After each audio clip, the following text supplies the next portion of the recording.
Folkestone है। Aldershot को तो अब लिटिल काठमांडू कहा जाने लगा है, जहां की सड़कों पर आपको Nepali sign board, Nepali restaurant और खुकरी के निशान वाली दुकानें मिल जाएंगी। आज का गोरखा ब्रिटेन में अपनी भाषा और संस्कृति को सहेजने के लिए प्रतिबद्ध है। घरों में नेपाली यानी गोरखाली बोली जाती है, जबकि बाहर वे फर्राटेदार अंग्रेजी बोलते हैं। वे खुद को गोरखा कहलाने में गर्व महसूस करते हैं, क्योंकि यह उनके ब्रिटिश सेवा के इतिहास और बलिदान का प्रतीक है। ब्रिटेन में बसे गोरखा समुदाय के लिए दक्षिणी इंग्लैंड के सैन्य शहर अब दूसरे घर बन चुके हैं।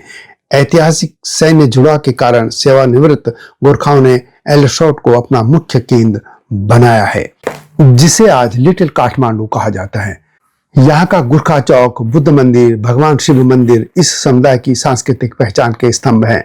इसके अलावा एशफोर्ड, फोर्नबरो और फोकस्टोन जैसे शहरों में गोरखाओं की घनी आबादी है। एशफोर्ड जहां रॉयल गोरखा राइफल का गढ़ है, वहीं फोकस्टोन में उनका प्रसिद्ध स्मारक भी है। ये सैनिक ब्रिटिश नागरिक हैं। इनकी नई पीढ़ी ब्रिटिश स्कूलों में पढ़ रही है और मुख्य धारा की नौकरियों में वे स्थापित हो रही हैं। यहाँ गोरखा केवल पूर्व सैनिक नहीं, बल्कि एक सम्मानित और अनुशासित समुदाय के रूप में देखे जाते हैं।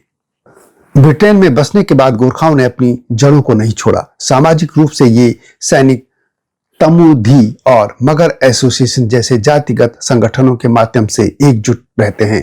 वहां जाति आधारित संगठन जैसे तुमुघी यूके गुरुंग, मगर एसोसिएशन और किरात राई यायोखा बेहद सक्रिय हैं। ये संगठन चैरिटी के तौर पर पंजीकृत हैं और तमु, लहोछार या उदौली जैसे त्योहारों को बड़े पैमाने पर मनाते हैं। हालांकि इस प्रवास ने एक सामाजिक चुनौती को भी जन्म दिया है। ब्रिटिश सेना की मार्शल रेस थ्योरी ने जिन जातियों गुरुंग, मगर, राई, लिम्बू को प्राथमिकता दी थी, वे आज ब्रिटेन में सामाजिक और आर्थिक रूप से बहुत मजबूर हैं। दूसरी ओर जो जातियां जैसे दलित, कामी, दमाई, सार्की सेना में केवल सहायक भूमिकाओं में थी, वे ब्रिटेन में भी अभी तक अक्सर हाशिए पर महसूस करती हैं। भले ही गोरखा सैनिकों को ब्रिटेन की नागरिकता मिल गई हो, लेकिन उनकी पेंशन असमानता की लड़ाई अभी भी जारी है। 1997 से पहले रिटायर हुए गोरखाओं की पेंशन ब्रिटिश मूल के सैनिकों की तुलना में काफी कम है। गोरखा सत्याग्रह और विभिन्न वेटरन समूह आज भी यानी 2026 में भी ब्रिटिश सरकार के साथ मांग को लेकर संघर्षरत हैं, ताकि उन्हें पूर्ण समानता मिल सके। उनका सीधा तर्क है, जब खतरा और सेवा एक समान थी तो पेंशन अलग अलग क्यों?